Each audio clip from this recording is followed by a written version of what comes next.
11واں پارہ سورہ یونس آیت نمبر 84 تا 90۔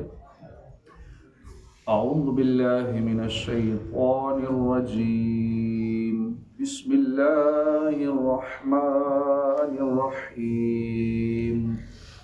وقال موسى يا قوم إن كنتم آمنتم بالله فعليه توكلوا إن كنتم مسلمين وقالوا على الله توكلنا ربنا لا تجعلنا فتنة للقوم الظالمين۔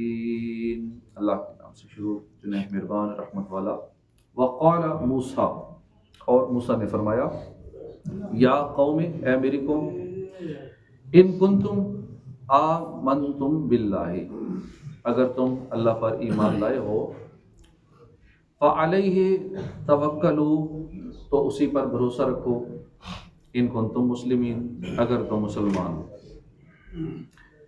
اگر تم اللہ پر ایمان لائے ہو تو اسی پر بھروسہ بھی رکھو۔ فقالوا علی اللہ توکلنا، انہوں نے کہا کہ ہم نے اللہ پر ہی بھروسہ کیا۔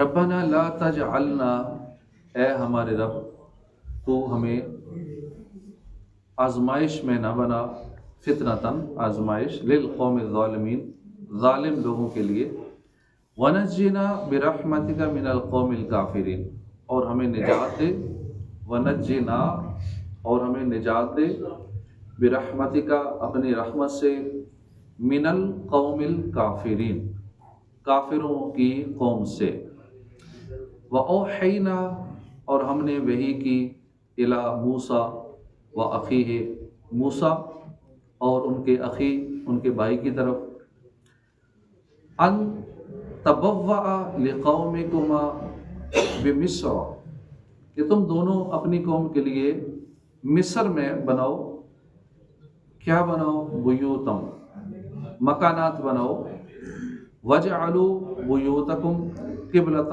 واقیموا الصلاۃ، اور اپنے گھر کو نماز کی جگہ بناؤ اور نماز قائم رکھو، وبشر المؤمنین، اور مسلمانوں کو خوشخبری سناؤ۔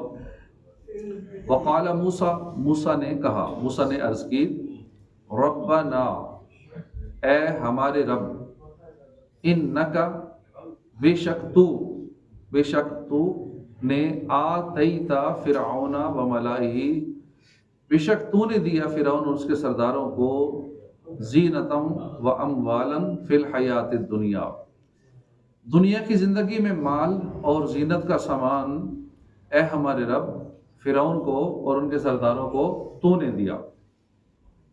ربنا، اے ہمارے رب، لیضلوا عن سبیلک، تاکہ وہ بھٹکا دیں تیرے راستے سے، ربنا اطمس علی اموالہم، اے ہمارے رب ان کے مالوں میں بربادی ڈال دے، واشدد علی قلوبہم، اور ان کے دلوں پر سختی ڈال دے، فلا یؤمنوا، تو وہ ایمان نہ لائیں، حتی، یہاں تک کہ یروا العذاب العلیم، وہ دردناک عذاب دیکھ لیں۔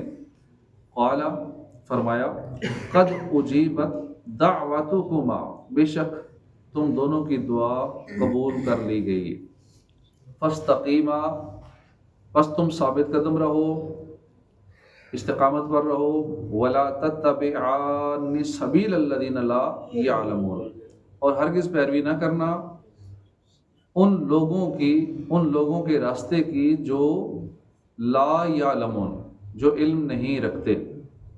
وجاوزنا ببنی اسرائیل البحر، اور ہم نے عبور کرا دیا بنی اسرائیل کو دریا، فاتبعہم فرعون وجنودہ، تو ان کا پیچھا کیا فرعون اور اس کے لشکروں نے، بغیم وعدوا، سرکشی اور ظلم سے، حتی اذا ادرکہ الغرق، یہاں تک کہ جب اسے پا لیا غرق ہونے نے، تو کہنے لگے، قالا، تو کہنے لگے، آمنتو، میں ایمان لایا، انہو،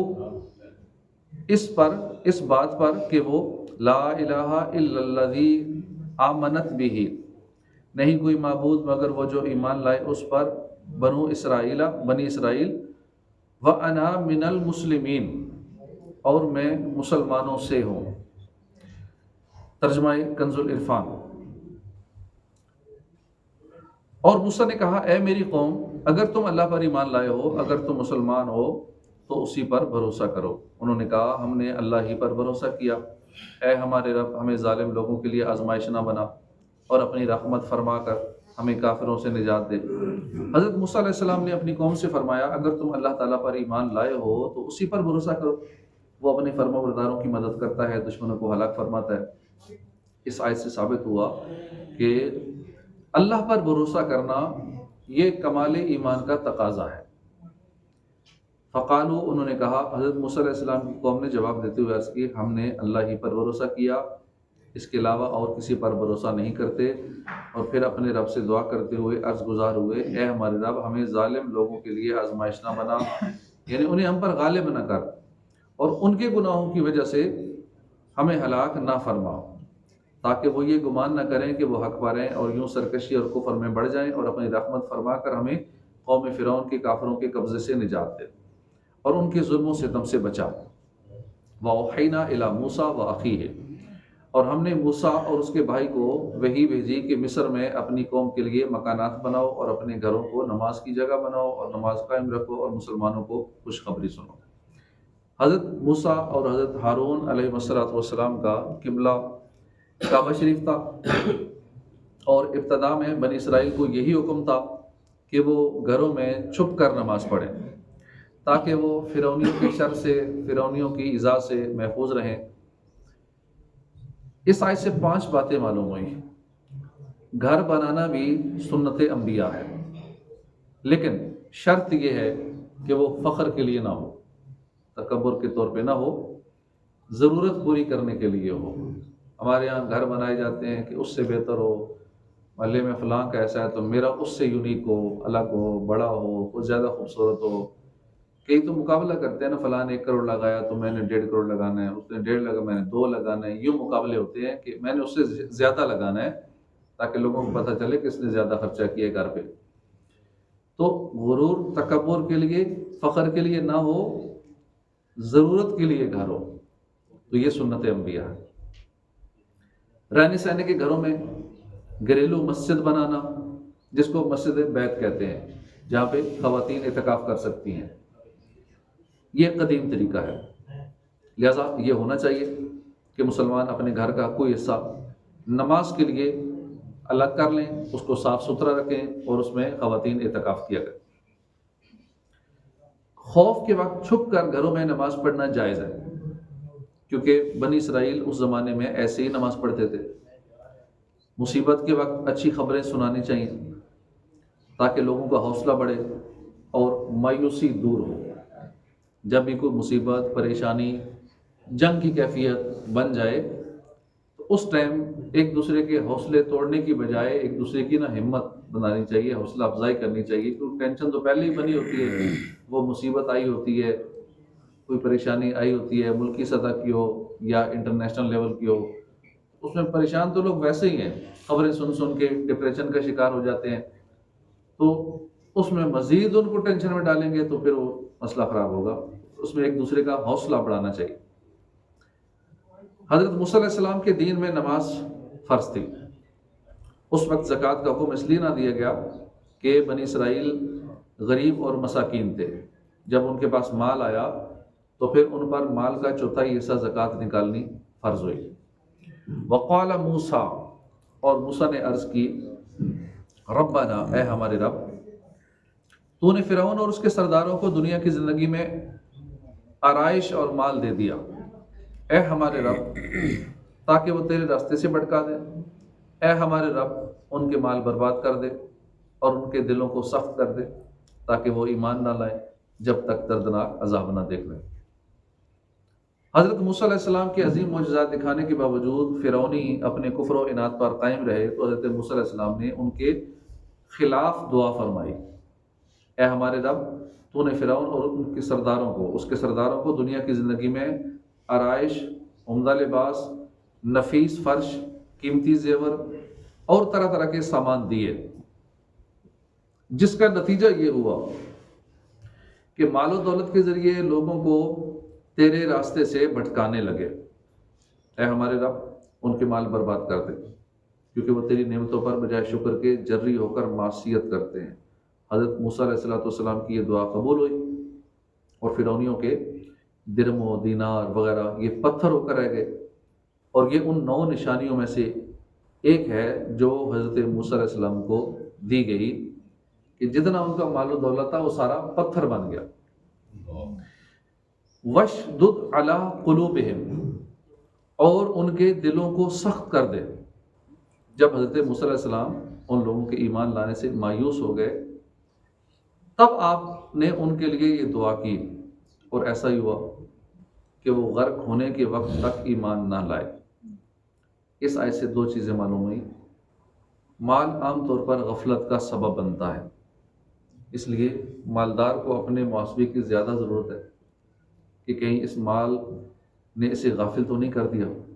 اس لیے قرآن میں فرمایا نا، الہاکم التکاثر حتی زرتم المقابر، زیادہ مال کی طلبی نے، مال جمع کرنے کی طلب نے تمہیں غافل رکھا، اور اسی غفلت میں یہاں تک کہ تم نے قبروں کا منہ دیکھ لیا۔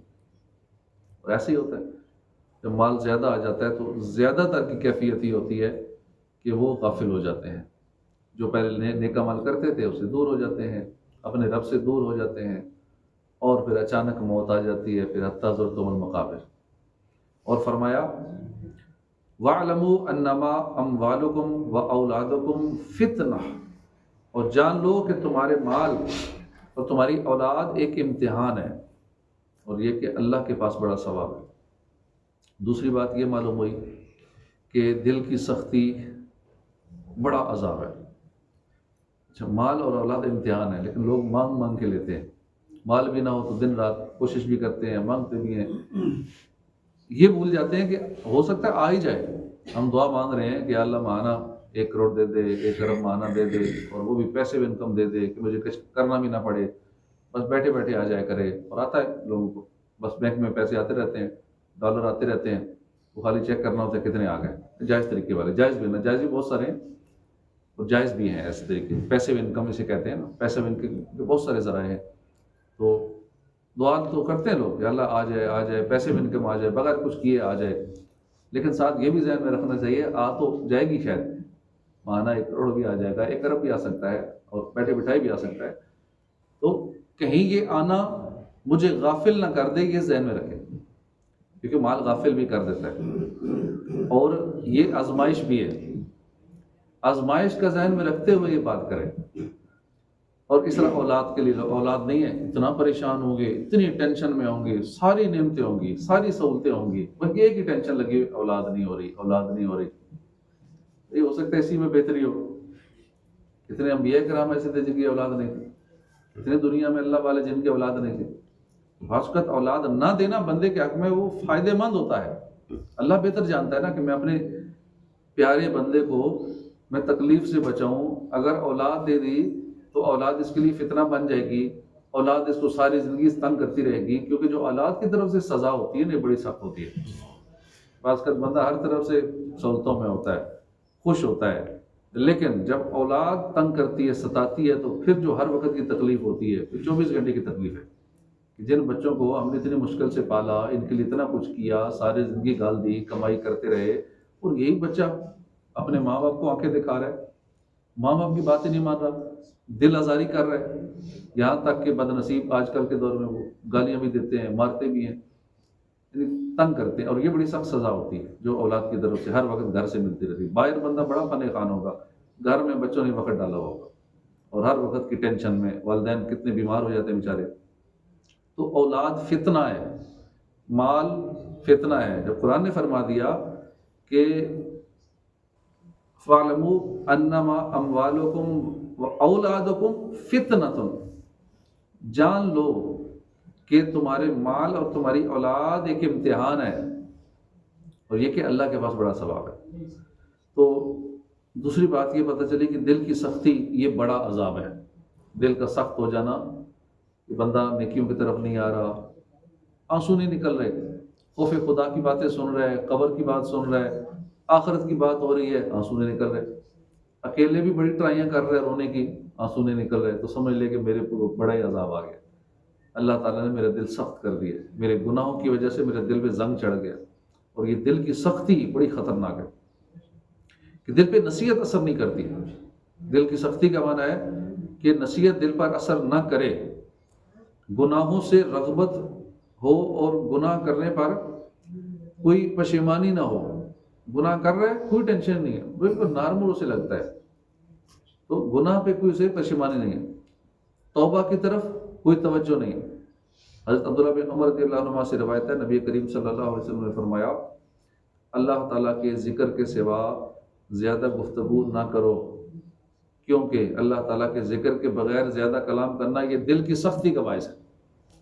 اتنی ساری چیز بھی صرف باتیں کرنا یہی دل کی سختی کا سبب بن جاتا ہے، تو اللہ کے ذکر کے علاوہ بات ہی نہ کرو، مستقل حل یہ ہے۔ گناہ کرنا وہ تو اگلا معاملہ ہے نا، گناہوں بھری گفتگو، گناہوں بھرے معاملات، اس سے تو دل پہ زنگ چڑھتا ہی چڑھتا ہے، دل سخت ہوتا ہی ہوتا ہے، لیکن اس کے علاوہ عام باتیں کرنے سے بھی، ذکر کے علاوہ کچھ بھی کلام کریں گے تو دل سخت ہوتا ہے، اور جو سخت دل آدمی ہوتا ہے وہ اللہ سے دور ہو جاتا ہے۔ جو نرم دل ہوتا ہے، جو دکھی دل ہوتا ہے، وہ اللہ کی رحمت کے سائے میں ہوتا ہے، اور پتھر دل بندہ، سخت دل بندہ اللہ سے دور ہوتا ہے، نیک اعمال سے دور ہوتا ہے۔ اللہ تعالیٰ مسلمانوں کو دل کی سختی سے محفوظ فرمائے۔ یاد رہے کہ اگر کوئی آدمی نیک اعمال کرتا ہے اور گناہوں سے بچتا ہے لیکن اس کی آنکھوں میں آنسو نہیں آتے، تو ہم نہیں کہیں گے کہ یہ بڑا سخت دل ہے، ہم کسی بھی فتویٰ نہیں لگائیں گے، ہر ایک کی دل کی کیفیت کے بارے میں ہم نہیں کچھ کہیں گے کہ دیکھ اس کے آنسو نہیں نکل رہے، بڑا سخت دل ہے۔ کہ اصل مقصود آنسو بہانا نہیں ہے، بلکہ اصل مقصود ہے اللہ کی فرما برداری کرنا۔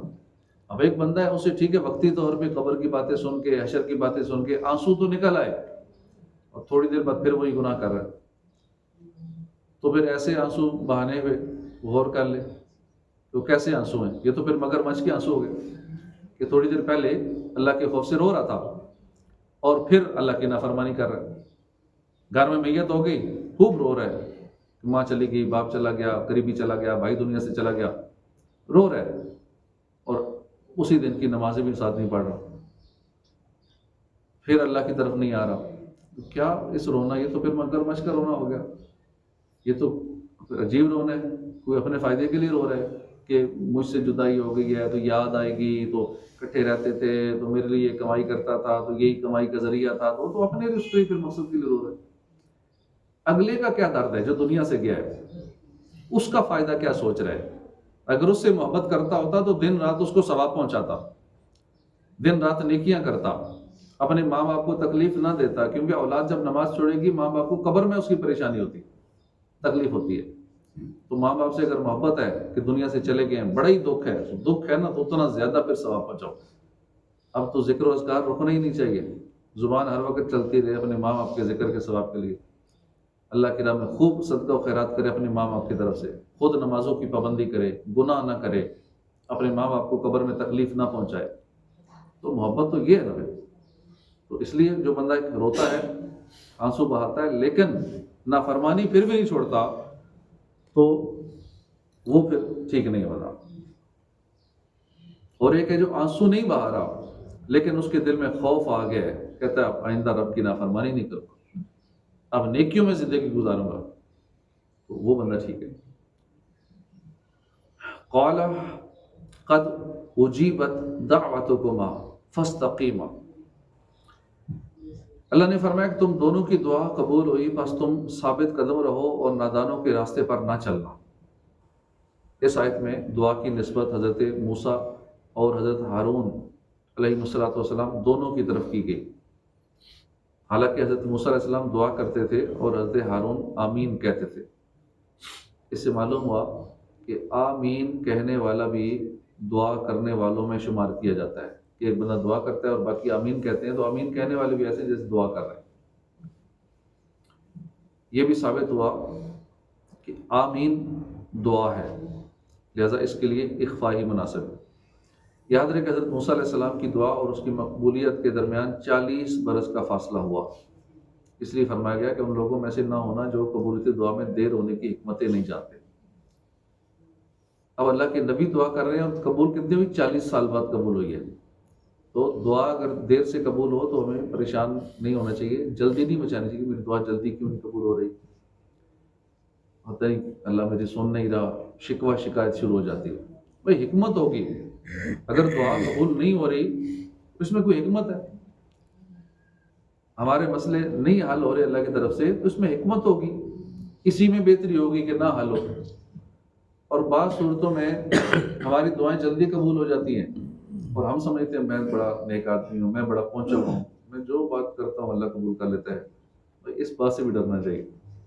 نہیں قبول ہو رہی تو بھی جلدی نہ مچائیں. ہاں جلدی قبول ہو رہی ہے اور جو ہم چاہتے ہیں ایسا ہو جاتا ہے تو پھر بھی ڈرنا چاہیے کہ اللہ کی خفیہ تدبیر نہ ہو کہ میں جو چاہتا ہوں وہ ہو جاتا ہے. مجھے کچھ ستاتا ہے تو اللہ اس کو فوری سزا دیتا ہے.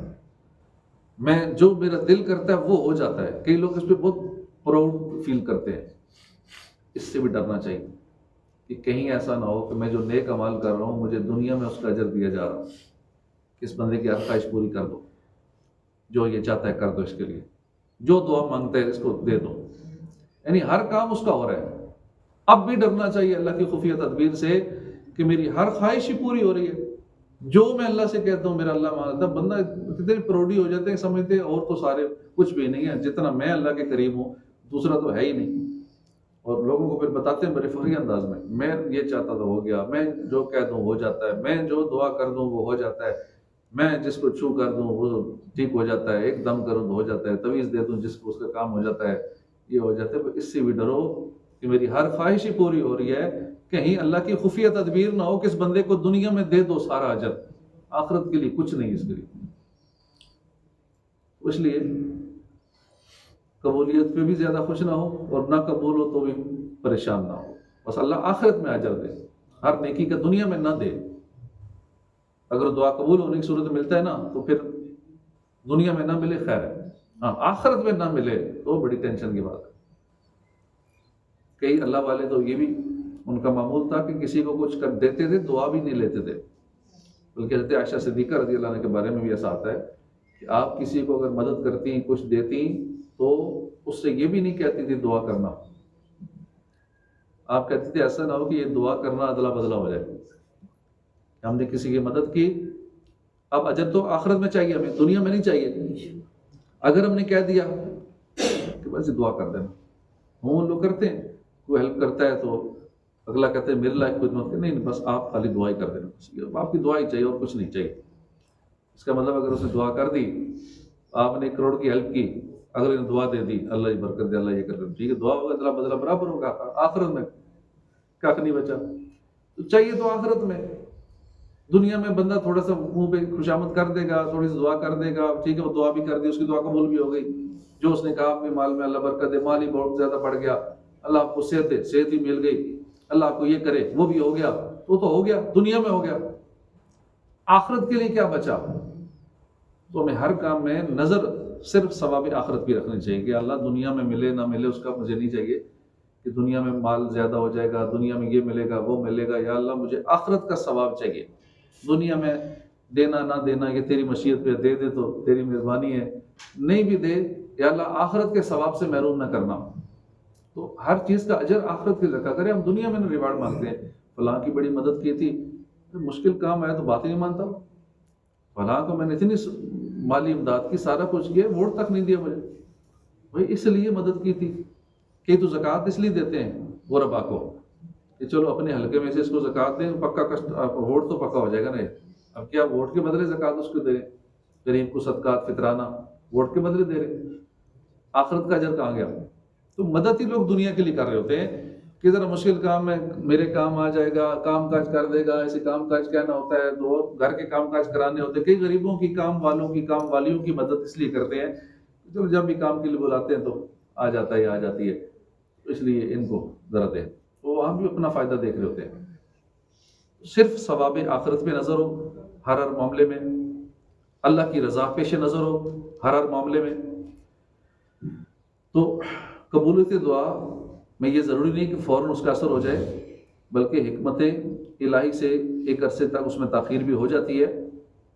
نیز اس شخص کی دعا ویسے ہی قبول نہیں ہوتی جو شور مچائے، جو جلدی مچاتا ہے اس کی ویسے بھی قبول نہیں ہوتی، کیونکہ جلدی ہوتی ہے اسے کہ اس نے بڑی دعا کی مگر قبول نہیں ہوئی۔ حدیث پاک میں ہے کہ حضرت ابو ہریرہ رضی اللہ عنہ سے روایت ہے، رسول اللہ صلی اللہ علیہ وسلم نے فرمایا، بندے کی دعا قبول ہوتی ہے جب تک وہ گناہ یا قطع رحمی کی دعا نہ مانگے اور جب تک جلد بازی سے کام نہ لے۔ جب جلدی مچاتا ہے نا، اب نہیں ہوگی قبول۔ عرض کی کہ یا رسول اللہ جلد بازی کیا ہے؟ ارشاد فرمایا، یہ کہے کہ میں نے دعا مانگی اور مانگی مگر مجھے امید نہیں قبول ہوگی۔ مانگی تو ہے، پتہ نہیں قبول ہوگی نہ ہوگی، یہ بھی جلدی مچانا ہے، لہٰذا اس پر دل تنگ ہو جائے، دعا مانگنی چھوڑ دے۔ کتنے عرصے سے مانگ ہی رہا ہوں، کچھ اثر تو ہوا نہیں، چھوڑو پھر کیا مانگنا۔ اور عموماً لوگ ایسا کرتے بھی، وظائف پڑھ رہے ہوتے ہیں، اثر تو ہوتا نہیں، کیا کروں وظیفہ، چھوڑو وظیفہ پڑھنے۔ اس لیے دعا کے آداب میں سے ہے کہ قبولیت کے یقین سے دعا مانگو، جیسا کہ حضرت ابو ہریرہ رضی اللہ عنہ سے روایت ہے، نبی اکرم صلی اللہ علیہ وسلم نے فرمایا، تم اللہ سے قبولیت کے یقین کے ساتھ دعا مانگا کرو، یقین سے دعا مانگو کہ میرا اللہ قبول کرے گا۔ اب قبول مختلف انداز میں ہوتی ہے، اس کے انداز الگ الگ ہے، اور جان لو اللہ تعالیٰ غافل دل سے دعا قبول نہیں فرماتا۔ دعا کرنے والے کی جو غافل دل سے دعا کرے دعا قبول نہیں فرماتا۔ دعا مانگنی ہو لوگ بے توجہ سے دعا مانگتے، توجہ کہیں اور ہوتی، دعا مانگ رہے تھے، دیکھ کہیں اور رہے، دعا مانگ رہے ہیں، ایک فارمیلٹی پوری کرے، زبان سے خالی الفاظ ادا کر رہے۔ دعا مانگی جائے، دل سے مانگی جائے۔ واقعہ بھی ہم سنتے رہتے ہیں نا، بادشاہ تھے کوئی، وہ آتے تھے کوئی بندہ اللہ والا کسی اللہ والے کے مزار پہ نا مانگ رہا تھا، اے بابا آنکھیں دے دو، آنکھیں دے دو آنکھیں۔ اب وہ بادشاہ اسی دربار پہ حاضری کے لیے آیا، وہ حاضری کے لیے اس نے کہا کہ میں اندر دربار پہ جا رہا ہوں حاضری کے لیے، واپس ہوں آنکھیں نہ ہوئی تیرا سر قلم کر دوں گا۔ اب اس نے پھر دعا جب واپس آیا تو آنکھیں مل چکی تھیں، کیوں؟ وہ اتنے عرصے سے خالی بس بے توجہی سے مانگ رہا تھا، اب جان پہ پڑی کہ اب آنکھیں نہ ملی تو جان بھی گئی۔ اب نے کہا بزرگوں اب تو جان بھی گئی، پہلے تو خالی آنکھیں مانگ رہا تھا، تو اب آنکھیں بھی ویسے ہی نہیں ہے تو جان بھی ساتھ جائے گی، سر بھی قلم ہوگا۔ تو جب دل سے مانگی آنکھیں مل گئی۔ تو دل سے نہیں مانگ رہے ہوتے، بس زبان سے فارمیلٹی شاید سمجھتے زبان سے جو نکل گیا وہ قبول ہو رہا ہے۔ جو مانگنا ہے وہ وتھ کمپلیٹ کنسنٹریشن کے ساتھ مانگنا ہے، فل فوکس کر کے مانگنا ہے۔ فوکس ہو جاتا ہے نا تو پھر پتہ نہیں کیا سے کیا ہو جاتا ہے۔ ایک لیزر لائٹ خالی مارو تو درخت کو جلا دے گی، پورے اس کو ڈرون کو تباہ کر دے گی، راکٹ کو جہاز کو تباہ کر دے گی، پوری بلڈنگ کو تباہ کر دے گی۔ کیوں؟ اس میں فوکس ہوتا ہے۔ اس ساری لائٹ جب فوکس ہو کے پڑتی ہے اس چیز پہ نا، اس کو جلا دیتی ہے، آگ لگا دیتی ہے۔ تو جب ہمارا فوکس ہوگا ایک چیز پہ، توجہ سے دعا مانگیں گے تو پھر اس کا اثر ہی اپنا ہوگا۔ وجاوزنا ببنی اسرائیل، اور ہم نے بنی اسرائیل کو دریا عبور کرا دیا، تو فرعون اور اس کے لشکروں نے سرکشی اور ظلم سے ان کا پیچھا کیا، یہاں تک کہ جب اسے غرق ہونے نے آ لیا تو کہنے لگے میں اس بات پر ایمان لایا کہ اس کے سوا کوئی معبود نہیں جس پر بنی اسرائیل ایمان لائے، اور میں مسلمان ہوں۔ جب اللہ تعالیٰ نے حضرت موسیٰ اور حضرت ہارون علیہ السلام کی دعا قبول فرما لی تو بنی اسرائیل کو حکم دیا کہ وہ ایک معین وقت میں مصر سے روانہ ہو جائے اور اس کے لیے اپنا سامان بھی تیار کر لیں۔ فرعون اس معاملے سے غافل تھا۔ جب اس نے سنا کہ بنی اسرائیل اس کا ملک چھوڑنے کے عزم سے نکل گئے ہیں تو وہ ان کے پیچھے روانہ ہوا۔ جب حضرت موسیٰ علیہ السلام اپنی قوم کے ساتھ روانہ ہوئے اور دریا کے کنارے پہنچے اور ادھر فرعون بھی اپنے لشکر کے ساتھ ان کے قریب پہنچ گیا تو بنی اسرائیل شدید خوف میں مبتلا ہو گئے، کیونکہ سامنے دریا تھا، پیچھے فرعون کا لشکر تھا۔ اب خاموش ہو جائیں، باتوں کی آواز سب کو ڈسٹرب کر رہی ہے۔ سامنے دریا، پیچھے فرعون کا لشکر۔ اب آگے بڑھتے ہیں دریا میں ڈوب جاتے ہیں، پیچھے ہٹتے ہیں تو فرعون کا لشکر ہے، انہیں ہلاک کر دے گا۔ اللہ تعالیٰ نے اس خطرناک حالت میں ان پر اس طرح انعام فرمایا کہ دریا میں ان کے لیے ایک راستہ ظاہر کر دیا۔ پھر حضرت موسیٰ علیہ السلام اپنے اصحاب کے ساتھ اس میں داخل ہو کر دریا پر تشریف لے گئے۔ اللہ تعالیٰ نے دریا میں بننے والے رستے کو اسی طرح خشک رکھا تاکہ فرعون حضرت موسیٰ علیہ السلام کے تعاقب میں اپنے لشکر کے ساتھ اس میں داخل ہو جائے۔ دریا کا پانی دیواروں کی طرح کھڑا ہو گیا لیکن ملا نہیں۔ موسیٰ علیہ السلام گزر بھی گئے، موسیٰ علیہ السلام کے ساتھی گزر گئے، دریا پھر بھی ملا نہیں تاکہ فرعون بھی آ جائے۔ فرعون کو بھی راستہ دیا۔ جب فرعون اور اس کے ساتھی اس میں داخل ہو گئے، سارے درمیان میں آ گئے، اب پانی مل گیا، سب کو غرق کر دیا۔